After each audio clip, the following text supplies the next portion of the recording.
Welcome to Table Flippers Podcast, an outreach of Greater Works Christian Church here in Lancaster, California. I am your host, Robert Enos. If you like what you hear, visit us at gwcclancaster.org. That's gwcclancaster.org. Find the Table Flippers link, click on it, and you'll get to our merchandise. Now, get ready for a huge dose of truth and a huge dose of common sense. Do you know where they get Bud Light? From the squirrels. Every time a squirrel flushes the toilet, another can of Bud Light. Ladies and gentlemen, friends and family, and everybody that I hold dear, and all of those who love me, and all of those who may not like me at all, I hope you had a fantastic weekend.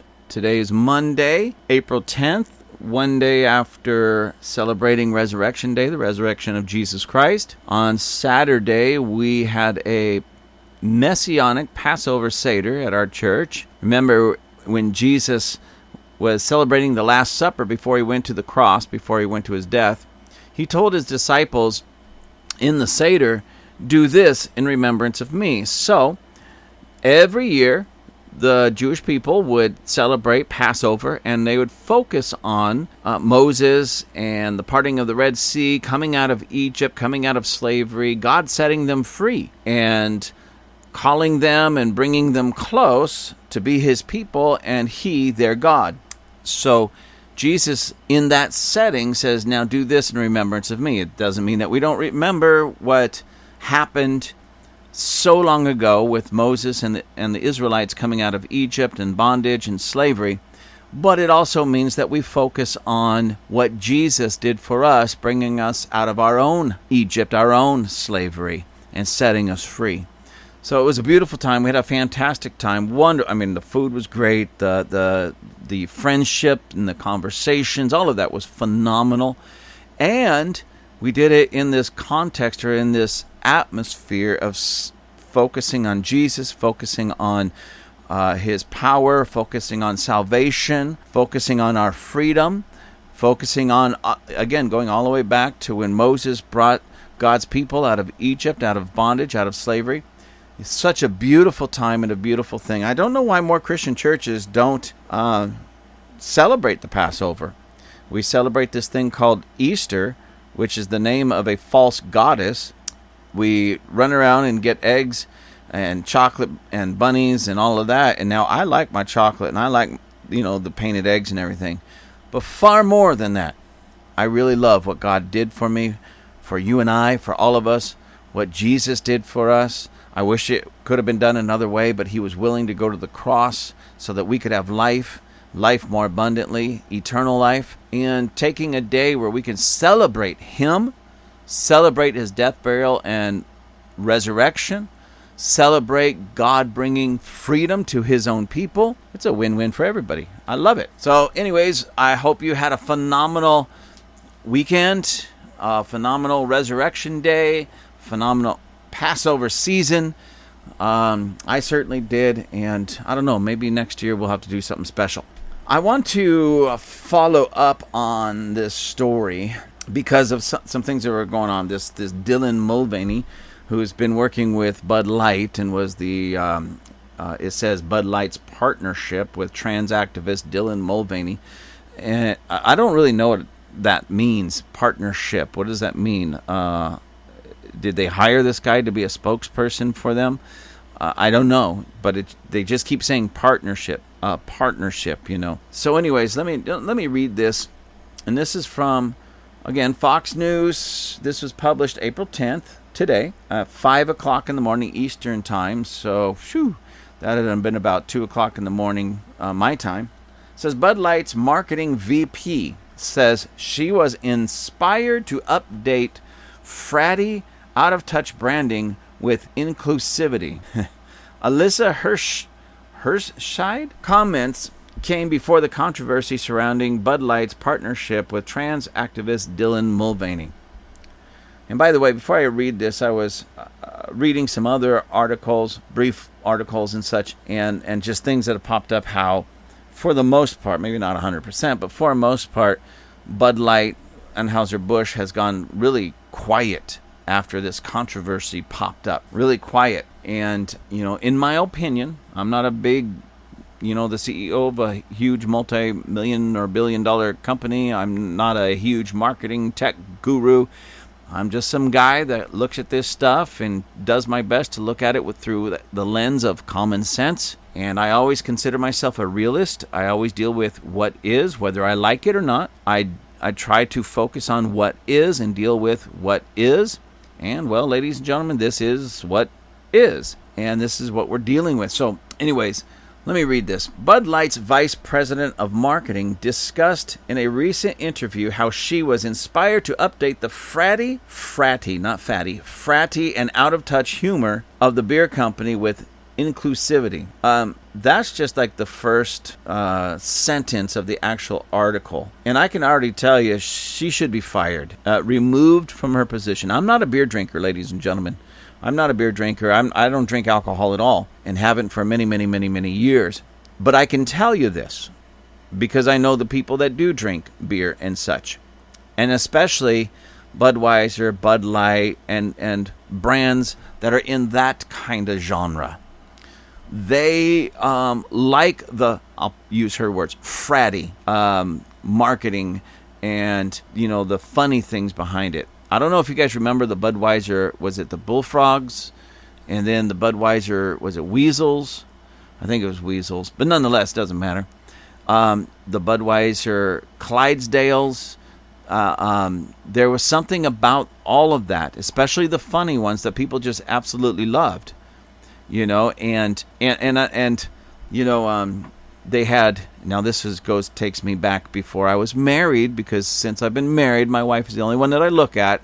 So I have to go back into the recesses of my mind to find these images. But I also remember Budweiser used to have beautiful women as their models, partner. I'll use that part. They were in partnership with actually real women. Beautiful women, so there was the funny side of Budweiser, there was the sexy side of Budweiser, there was the fratty side of Budweiser, and people enjoyed it and people loved it. People loved the Super Bowl commercials, and they couldn't wait to see what Budweiser would bring out, or display and use to promote their beer, their brand. And now they have this, well, let me just say it. This skinny, twerpy, and just very strange character named Dylan Mulvaney as their latest partner to sell Bud Light, because this VP of marketing decided to update the fratty and out-of-touch humor of the beer with inclusivity. So by trying to include transgender people, okay, that are into that, men wearing dresses and makeup, she excluded all the people that were the customers for Budweiser and Bud Light. And it was like a huge slap in the face. It was a huge, and pardon me for this, screw you to the clients, to the people, their customers, the people that bought and drank their product and their brand. By doing what she did, she says, we don't care about you. We don't care about you. We're going to go inclusive, which means to the left, ladies and gentlemen, the left, they're not about being inclusive. I mean, I know they say it, but you can say whatever you want. It's what you do. They exclude everybody that doesn't think the way they want them to think. And so by doing that, they excluded everyone. Again, these are my people. So I'm not trying to put anybody down, because these are my people, these are my roots. But every redneck out there, every person that grew up knowing exactly who he was as a male, as a man, or she was as a female, as a woman, everybody that goes out there works hard to raise a family and doesn't want this kind of perversion in their home around their children, because they want to protect their children and raise them in a traditional fashion, in a traditional home. Well, she excluded everybody that we would have said up to this point in our world, in our time, in our history was normal. To be inclusive to the fringe group, the fringe people, that women that want to buzz their hair and dress and act like men, and men that want to put on dresses and makeup and call themselves women. And when you see this Dylan Mulvaney, it doesn't matter how much lipstick this person puts on, you can clearly tell this is not a woman. And it's not attractive. Well, they say beauty is in the eye of the beholder. So to me, certainly not attractive. And certainly not attractive on any of the products I want to purchase or buy. Anyways, I'm getting really ahead of myself on all of this, so let me just keep reading. It says, Alicia, I think that's her name, Alicia Heinerscheid? Yeah, I don't know how to pronounce her name, but anyways, close enough. Did an interview with the podcast Make Yourself at Home on March 30th, where she discussed her work in transforming, isn't that interesting, the Bud Light brand. So now, Bud Light itself is not just celebrating transgenderism, but is transgender, ladies and gentlemen, because it is transforming itself into something it never was before. So now the beer itself is transgender. I'm sorry, this stuff is just too funny. I'm a businesswoman. I'll say it, ladies and gentlemen. I start to laughing and things start going through my mind, and then I can't even read. So let me start over on that one. I'm a businesswoman. I had a really clear job to do when I took over Bud Light, and it was, this brand is in decline. It's been in decline for a really long time, and if we do not attract young drinkers to come and drink this brand, there will be no future for Bud Light, Heinerscheid said. I will say this, Mrs., I think she's married, but nonetheless, Heinerscheid, if I'm butchering your name, I do apologize. I don't like to do that. You know, people's names is their names, and I'm not trying to do that on purpose, so forgive me for that. Anyways, but there is a clear problem. She says, I'm a businesswoman. How could she say that if she's into this inclusivity when they don't even know what a woman is? I mean, I guess maybe she identifies as a businesswoman. She certainly didn't act like it in all of this because she really missed the mark big time. Big time. So it's really strange how, you can identify. Sorry. But apparently she identifies as a businesswoman, sold herself on that, and it turns out that she's not a very good businesswoman. And this is interesting what she said.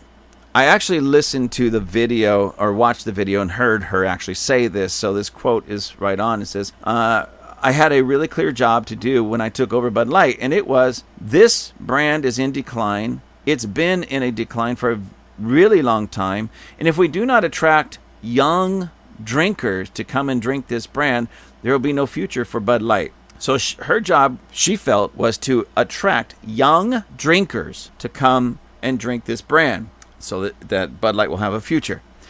I have a real problem with that because, you see, ladies and gentlemen, as I think all of you know, I am in the ministry.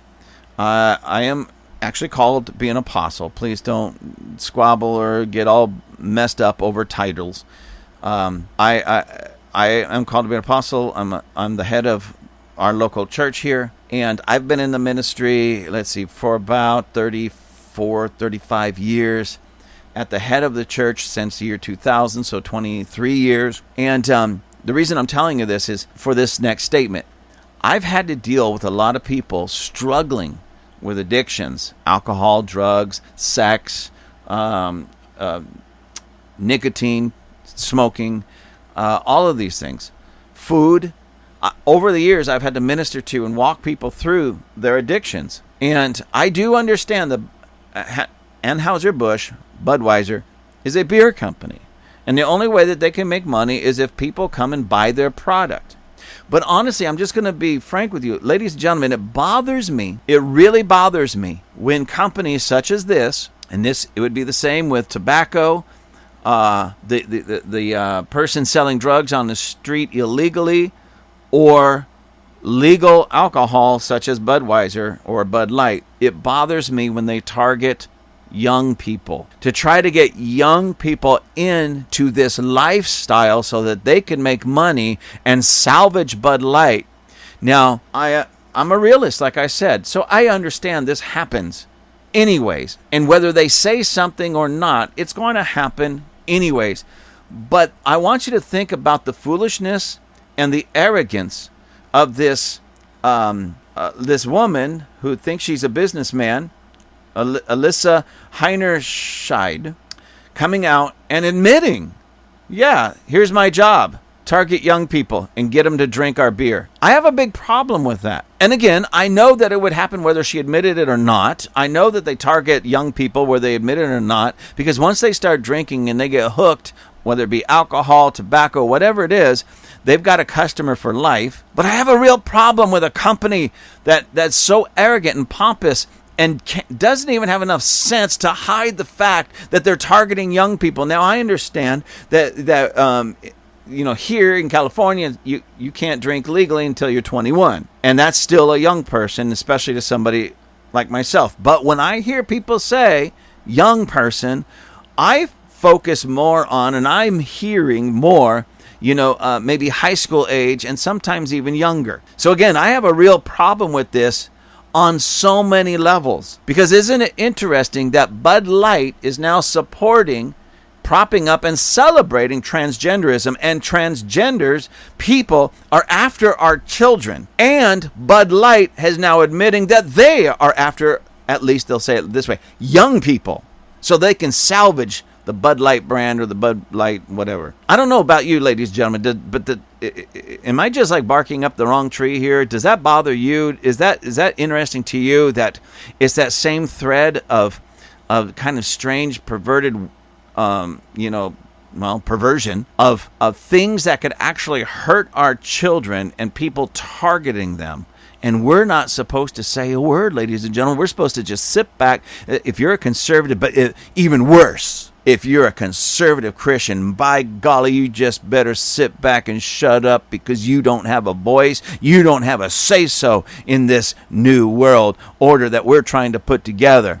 The transgenders are here, and you just better suck it up and just accept them. And even if you don't, keep your mouth shut. If they're going to come to a library near you, keep your mouth shut. As a matter of fact, keep your mouth shut and send your children. And if somebody from Bud Light starts targeting your children in this, and they call it inclusivity, you just better shut your mouth and let them drink the Bud Light in the library, watching some transgender person do a sexual dance and try to read a children's book. Yes, ladies and gentlemen, that's where all of this is going. And a lot of people, no. All you got to do is just start reading and figure it out. You can see this. You can actually see the videos of this disgusting perversion taking place.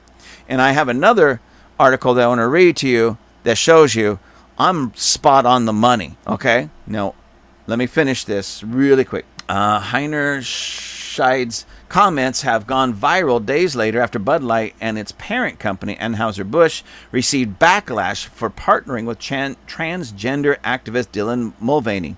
The beer maker ignited a firestorm earlier this month when it celebrated Mulvaney's 365 days of girlhood. Oh, I wonder why. By sending Mulvaney custom-made cans featuring the influencer's face. Mulvaney said the cans were her most prized possession on Instagram, with a post featuring hashtag Bud Light partner.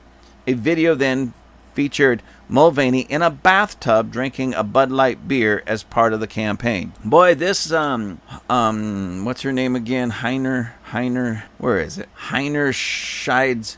She missed it by a million miles. Because listen, the people that typically would drink Budweiser, drink Bud Light, things of that nature, that genre, that group of people do not want to see a skinny, twerpy man with women's makeup on, soaking in a tub, drinking their favorite beverage. Oh, so I wonder why Budweiser, Bud Light, Anheuser-Busch is getting such backlash. I can't figure that one out. Every redneck just got ticked off and said, ain't drinking this stuff anymore. As a matter of fact, Kid Rock bought 3 cases of Bud Light and blew him up with his gun, with his rifle.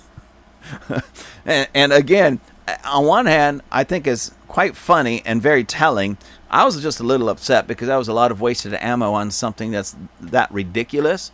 But anyways, that's okay. Kid Rock, and he can afford it, and that's fine with me. It's his money. It's his ammo. He can do whatever you want with it. I'm just thinking, a rock or a slingshot would have done the same thing because it's Bud Light. It's as soft as the person whose picture was on it. Anyways, let me go on. She added further that she had a super clear mandate that to evolve and elevate this incredibly iconic brand. She said that what she brought to the brand was a belief that to evolve and elevate means to incorporate inclusivity. It means shifting the tone. It means having a campaign that's truly inclusive and feels lighter and brighter and different and appeals to women and to men. That's just it. Again, you missed it. You had a clear mandate only in your mind, and that's called a fantasy. And what was going on in your mind, the fantasy that was going on in your mind, Miss Heinerscheib, again, hopefully I'm saying that correctly, the fantasy that was going on in your mind is just as much a fantasy that's going on in the mind of Dylan Mulvaney and people like him. And that's all it is. It's a fantasy that the rest of the world is expected to treat as reality. And it said, you even said it here. You had this campaign. Inclusivity means shifting the tone. It means having a campaign that's truly inclusive and feels lighter and brighter and different and appeals to women and men. There again, that's part of your fantasy. You messed up big time. That's part of your fantasy because this does not appeal to true women and true men. It might appeal to females dealing with mental illness or males dealing with mental illness and can't figure out whether they are a male or a female. Oh, it might appeal to them, but it does not appeal to the true women out there and the true men out there. It doesn't now, and it never will. So as far as I'm concerned, like I said, I'm not a beer drinker, so it doesn't bother me on this end, but I wouldn't care. As a matter of fact, I would celebrate Anheuser-Busch completely closing its doors and no longer being a company producing this kind of nonsense. Close your doors, close your factories, close your breweries, close up all of your warehouses, shut it all down. I mean, I'm fine with that. I'll celebrate that. Heinerscheib suggests that representation is sort of at the heart of evolution. You have got to see people who reflect you in the work. Let me read that again because I need to understand what this woman is saying. Heinerscheib suggested that representation is sort of at the heart of evolution. You have got to see people who reflect you in the work. I think what she's trying to say, maybe on her behalf, is that this Dylan Mulvaney reflects her and her work there at Bud Light, or is she trying to say that it reflects the people that purchase and drink Bud Light? Like there's some type of connection there. See, ladies and gentlemen, I know I keep saying this, but it's true.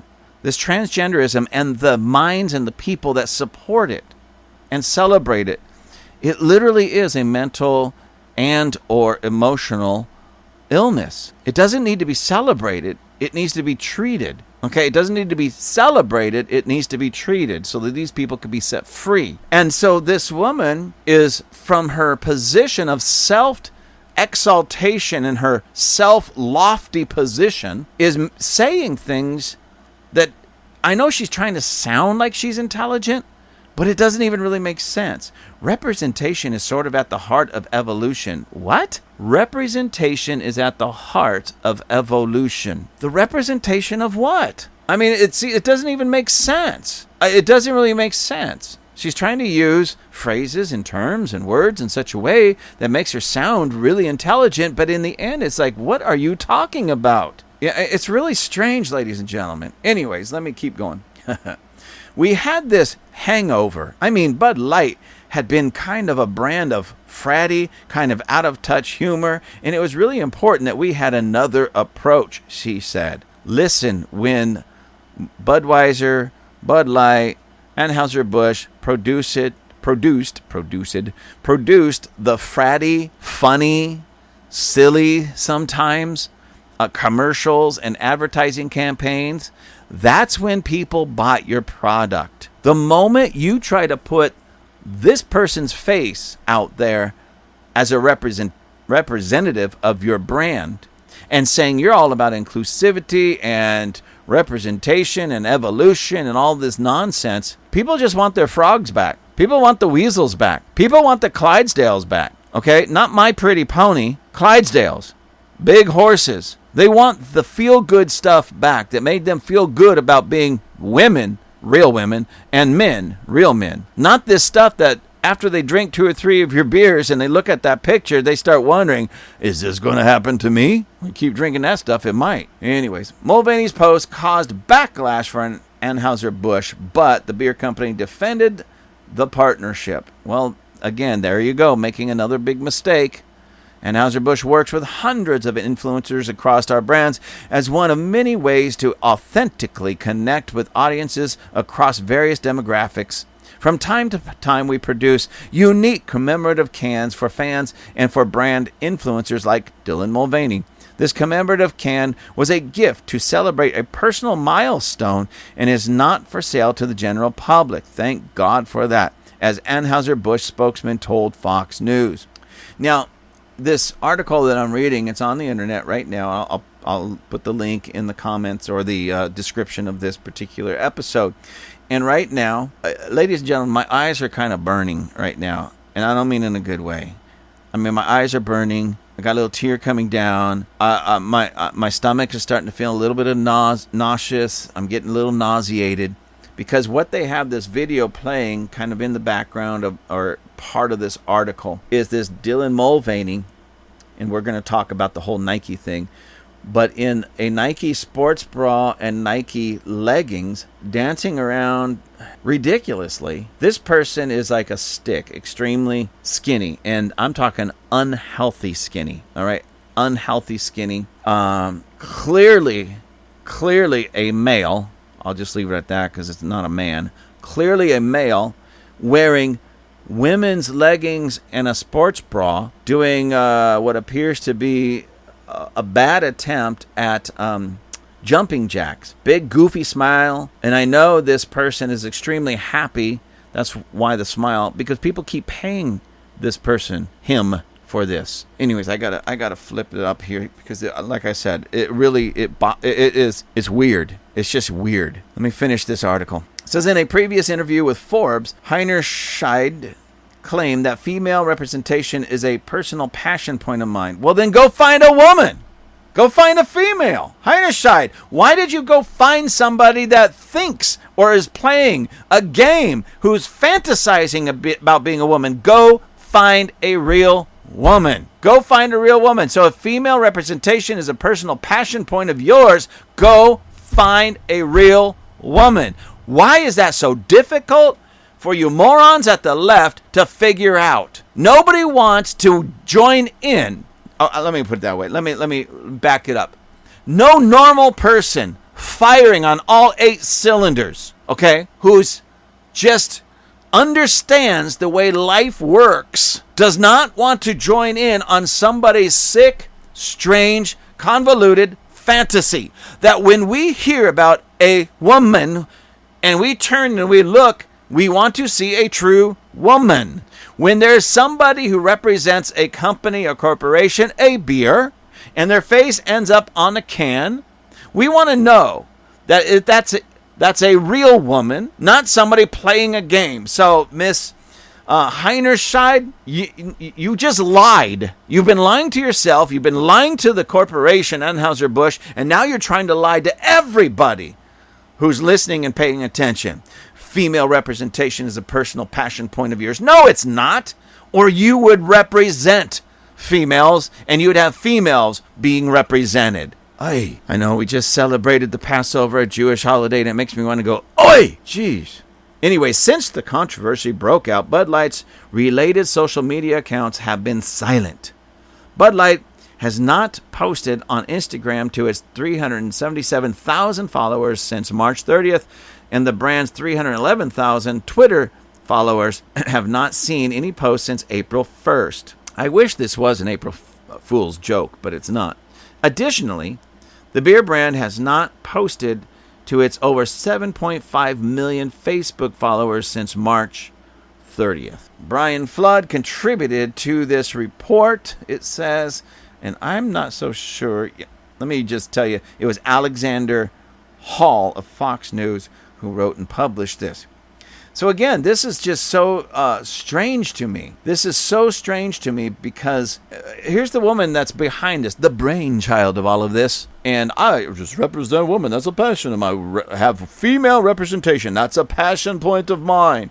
Then go find a real woman. Go find a real woman. You know, stop giving money to a fake woman when you can give that money to a real woman that'll do a much better job, a much, much better job at promoting your brand. I mean, this is, it's, oh my gosh. So Budweiser hires delusional people and then can't figure out why people don't want to buy their brands and why you're in this, you know, in this swamp that you're in. So anyways, this next article is from Mad Mama Bear blog. And I don't know who wrote this. Let me see. Mad Mama Bear. Maybe the name will be in there somewhere. But it's Mad Mama Bear blog. And again, I'll put the link so you can come and read this yourself. It says, transgender story time for children? Question mark. Protest planned after Scary Mama rescues a canceled transgender story hour for 2 to 8-year-olds. Okay, Denton, Texas. Earlier this month, the North Branch of Denton Public Library planned a transgender story time for children ages 2 to 8 years old. Oh, you know what?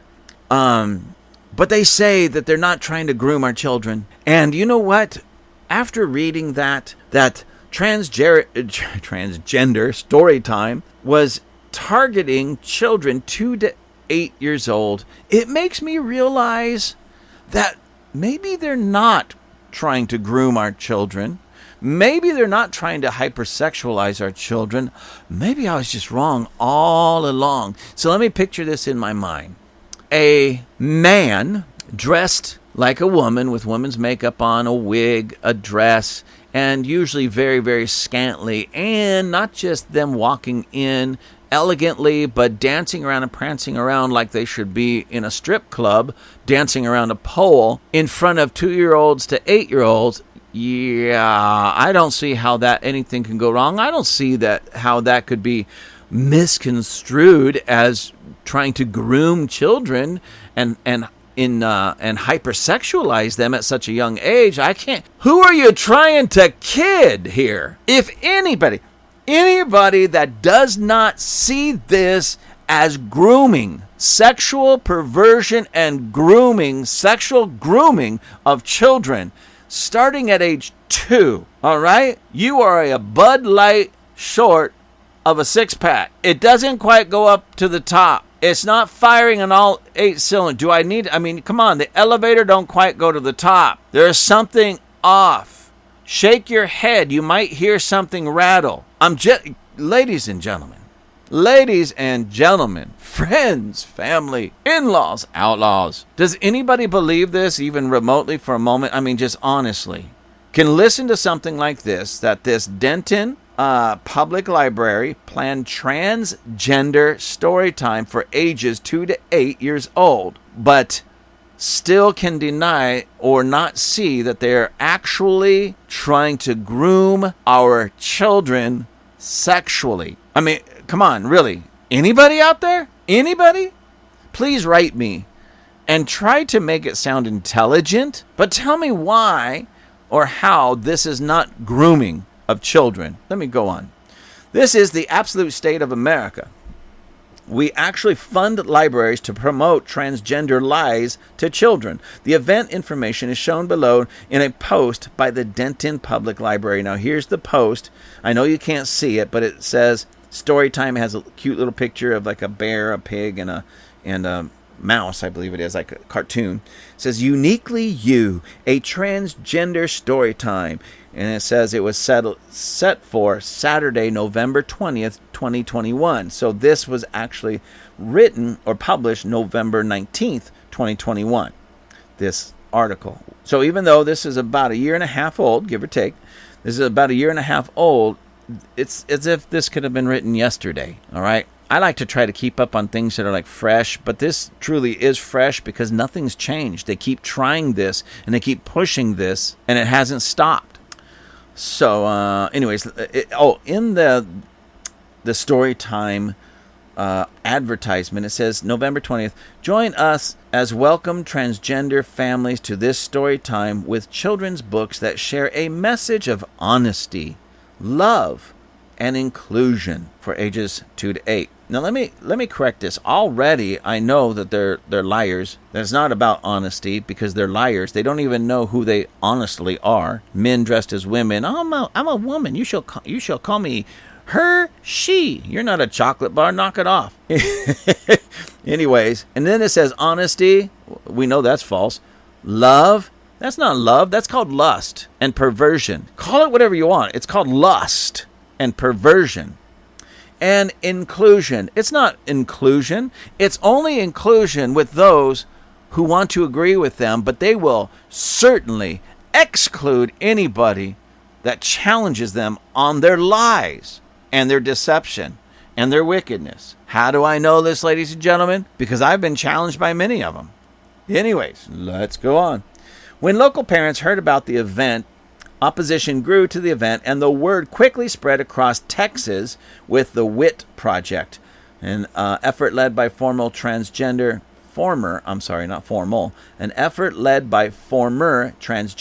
homosexual drag queen, planning a protest and plastering flyers for the protest all over social media.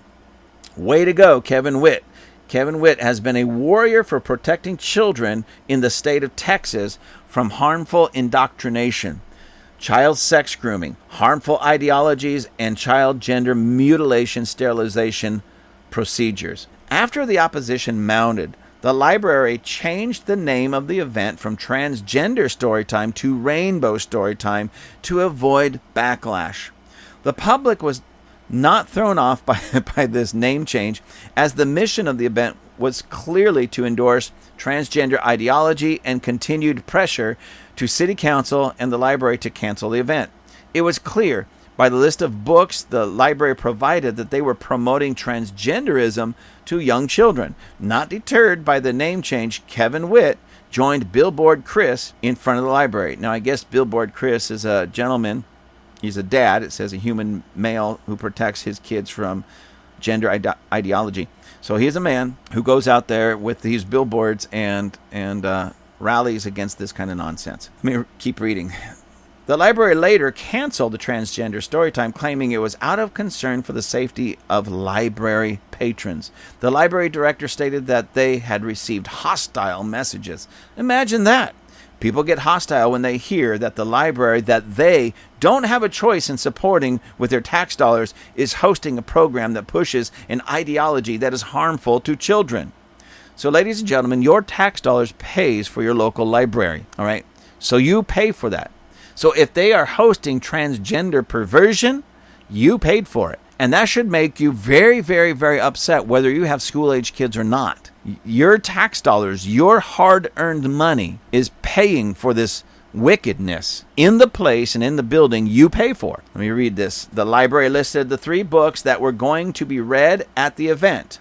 The first one, Red, a Crayon Story by Michael Hall. I Am a Girl by Yasmin Ismail. What Riley Wore by Ilana K. Arnold. While the books do not use LGBTQ terminology, these are books routinely used to introduce the theme of transgenderism to young and impressionable children.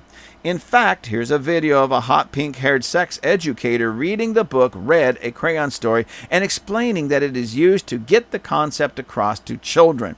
Now, I didn't play the video, but there is a link in this article that you can click on that'll take you to that video. So again, when I put the link to this article, you can click on the other link and watch the video if you care to. Where is I? So you have a story about what amounts to a transgender crayon being read to kids, and these gaslighting perverts at the library insist it really isn't about transgenderism at all. I'm a girl. Subtly introduces the idea of cross-dressing while presenting it as simple nonconformity against stereotypes. Sure, not all kids conform to the rigid sex-based stereotypes, and they shouldn't have to, but it is entirely different to encourage children to cross-dress and act like it is the most fabulous expression of authenticity and the happiest thing on earth. In what Riley wore, the transgender ambiguity is front and center, according to one review on Amazon.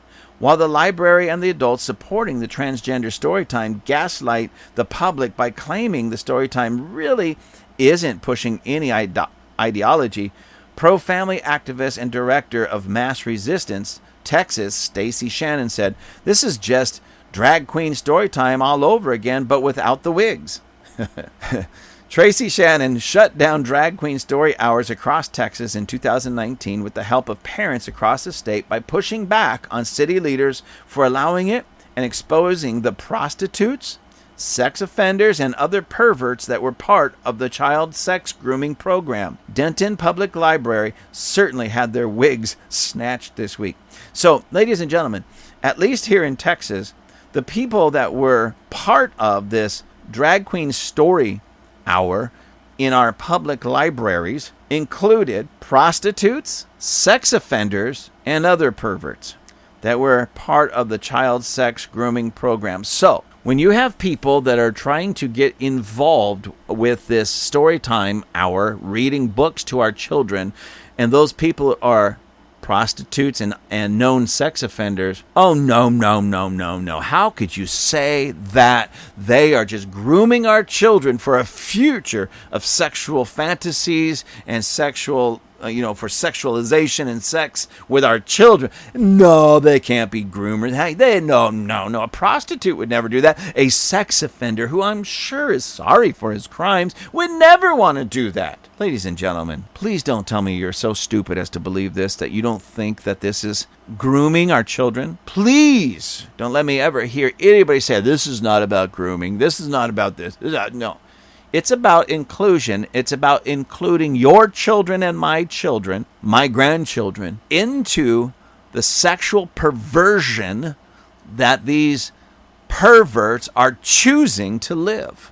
And they want your children part of it. They want my grandchildren part of it. Yes, ladies and gentlemen, stop putting your head in the sand. Come out of the closet. Come out from under your rock and make a stand. These people in Texas are, and they're making a difference. Let me finish this, because this is where it gets interesting and it ties into something I said earlier. It says groomers are going to groom. So within 24 hours of the library canceling the transgender story time, even for children, a local mother who began transitioning her daughter while she was still in first grade had planned the story time at a new location after the owner of a local bar called Armadillo Ale Works offered to host it and make concoctions for the kids to drink. Seriously? Do these people have any situational awareness at all? Apparently not, because Amber Briggle, Briggle, Amber Briggle, was quoted in a local publication as saying, "It's perfect. A non-Christian church is hosting it at a bar." That's what this Amber Briggle had said. Now, remember, I pointed out how the vice president of marketing at Bud Light had said that she saw that, and I'm paraphrasing a little bit, her mandate was very clear. Tried to get young people to drink their brand of beer. To woo the young people, bring them over and start them at a early age to drink their beer. Now, I don't know what she thinks a young person is or isn't, or where that begins, but when I hear young person, I think of not necessarily little children, 2 to 8, but certainly not adults, in the sense of older adults. I think of just young people. To me, a young person is someone, say, maybe from the 15 up to 30. Maybe it's just because of my present age I'm thinking of that, but that's a young person, and they're young to me. But nonetheless, let's say she was innocent in that, and she was actually thinking of young people of legal drinking age. To me, it just doesn't make much difference, because you see these transgender perverts, and in this case, this mother, Amber Briggle, who started the transition of her daughter while she was in first grade. I mean, that's sick and that's perverse. And then this bar, of all places, steps up and says you can have your transgender pervert story time in our bar. Now, put all this together. You got transgender story time aimed at kids 2 to 8 years old. It's shut down, thank God, in the local library, but a bar says, I will open my doors to all these 2-year-olds, their 8-year-olds, their parents, and anybody that wants to come, and the transgender, and we'll do it right here in the bar. Oh, don't worry, don't worry. I'll make some concoctions that are kid-friendly, and I'm assuming that means non-alcohol. But Bud Light to the rescue, ladies and gentlemen. Bud Light to the rescue, because now I'm going to join the transgender movement with our Bud Light, our brand, and we're going to target young people. Now, I'm not saying any 2-year-olds to 8-year-olds were drinking alcohol in that bar, but isn't it interesting that the whole atmosphere, it's a bar. It's a brewery, a bar, where alcohol is served. That's their number one, the item that they sell, what they sell, what they put out there. That's what they are in existence for, is to sell alcohol to people. So they bring all of these children, hypersexualize them in a bar. So now it's a double whammy perversion, that they're not only being hypersexualized, but now the door is being opened to them, to their, not only their eyes, their heart, their minds, to get involved with a substance that can destroy their life at an early age. Again, I am not claiming that they were drinking alcohol at that event. I certainly hope they weren't, but they certainly was around it in such a way that it made it look normal and okay to these impressionable little children. Little children do not belong in bars, whether they're drinking sodas, iced tea, water, or not. They certainly do not need to be around men dressed as women and in a hypersexualized manner. They certainly do not need to be around that, because what they're setting these children up for is sexual perversion and addiction. Addiction to sexual addictions, perversion, sexual addictions, and alcohol and drugs. You say, well, drugs wasn't in on this. It all starts somewhere, ladies and gentlemen. And here, in this case, it's starting as young as 2 years old. 2 years old. Every one of those adults that were part of this on any level, whether it be the parents bringing them, the bar workers, the bar owners, the men dressed as women, anybody, they should all have been rounded up, put in prison for a very, very, very long time. Very long time. This is just disgusting and gross. I mean, this is ridiculous, ladies and gentlemen. This is ridiculous. Now, I'm not going to read the rest of this article. There's not much left there in this article, but I'm going to put the link again up in the description of this, because I do want to read just a little bit of another article that, again, has something to do with this. So I looked up this Armadillo Ale Works. This is the bar where these men with the delusion that they're women with this mental illness wanted to gyrate and dance around sexually in a sexually provocative way and, quote unquote, try to read books to them, but it's all transgender books to groom them to become and accept that transgenderism and that hypersexualization, starting as early as 2 years old, in a bar called the Armadillo Ale Works. And this next article is by Justin Grass, staff writer at, what is this? What's the name of this place? Denton Record Chronicle. I don't really know what that is, but that's the name of this. Denton Record Chronicle, written by Justin Grass, staff writer, March 27th, 2022. Now, remember the last article about this, the story time, transgenders, that was all November 2021. So just November, December, January, February, March, about 4 months later, yes, ladies and gentlemen, I still have to count on my hands. About 4 months later, this is written, and it's entitled, Armadillo Ale Works announces closure after Sunday. Now, keep in mind, that was March 27th, 2022, so the the following Sunday, after this was published, Armadillo Ale Works closing their doors. I think this is awesome. I think this is wonderful. Armadillo Ale Works announced Sunday that the brewery is closing, stating it may be our last day of operations for a while, if not forever. And to that I say, hallelujah! Hallelujah! They got what they deserve. They created an atmosphere in a bar. A bar created an atmosphere for children as young as 2 years old to be sexualized by perverts in dresses. And I couldn't be more happy that they shut down. And the only reason I found this article, and the only reason I found that they were, I said, I want to find out a little bit more about this Armadillo Ale Works, because what I was going to suggest for the people there, especially in Texas, that you may just want to put out the word to boycott this perverted bar and shut it down. Okay, I wasn't going to call for violence, ladies and gentlemen. I don't do that. I was just going to say, stop. If you go to this place, stop. If you want to protect children, stop. If you're as disgusted with any of this as I am, stop going to this place. Don't support it. And if you know people that do, tell them not to. Go somewhere else. And so I looked it up, and come to find out, they are shut down since, I guess that would have been about March of 2022. So a little over a year they've been shut down. Hallelujah! I'm just ecstatic over this. I am so happy. Now, in this, I'm not going to read the whole thing. Just, again, maybe mainly for time. But they talk about how, they felt it was COVID. They never really bounced back from the COVID shutdowns and all that stuff. And, I don't really care.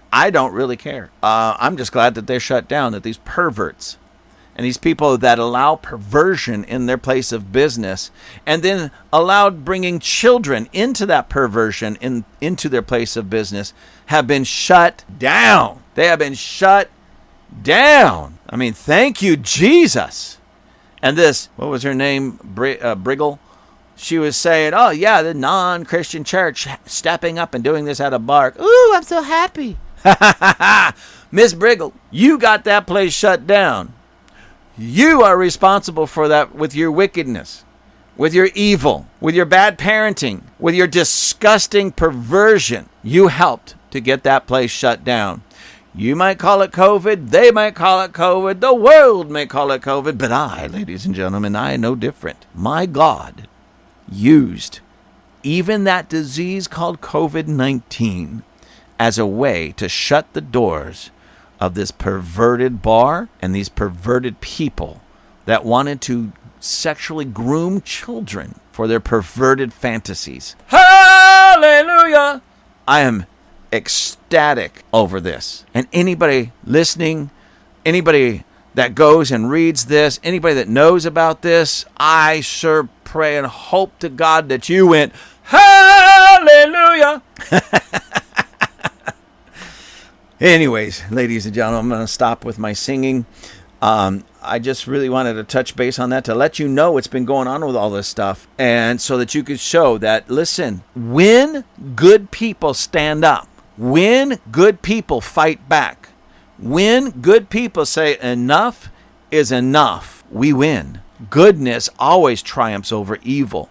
When goodness gets into the fight. The problem, why are we at this heightened level of perversion? Because good people chose to be quiet too long. So I thank God that there are more and more people rising up and are willing to get out there and let their voices be heard. Go to these school board meetings and say, no, not in our schools. Go to their city council meetings and say, no, not in our city. Go to these libraries and say, no, not in our library. I'm so elated.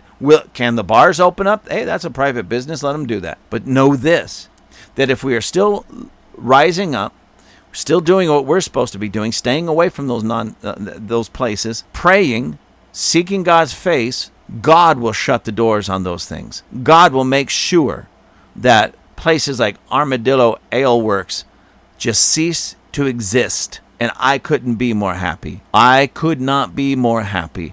I am so happy with what's happening with Anheuser-Busch. So many people are so disgusted that country music singers are dropping it from their tours and such. walking away from it, speaking up against it, shooting up cases of Bud Light. I love it. And more people just said enough's enough. And now Budweiser doesn't even know what to do. They just went quiet because they don't know what to do. Number one, fire all these goofy people that are destroying your corporation. Number one. And then apologize. Ladies and gentlemen, they need to apologize. They need to get out there and say, we made a big mistake. We should not have celebrated sexual perversion on display. We're going to get back to bullfrogs, weasels, and Clydesdales. And beautiful women. Real women. Real women. Real women. But the same thing is going to be happening with a lot of these companies that have bought not just this Dylan Mulvaney nonsense, but the whole transgenderism. People are rising up and saying enough's enough. This is ridiculous. Especially when they're targeting our children. They want to pervert and mess up our children for their own pleasure? No. That's not going to happen, ladies and gentlemen. We're going to rise up. We're not just going to say no. We're going to demand that it stops. And we're going to stop buying their products. We're going to stop supporting them. We're going to stop using them. And we're going to fight back. Because that's what good people do, ladies and gentlemen. So one more. Hallelujah.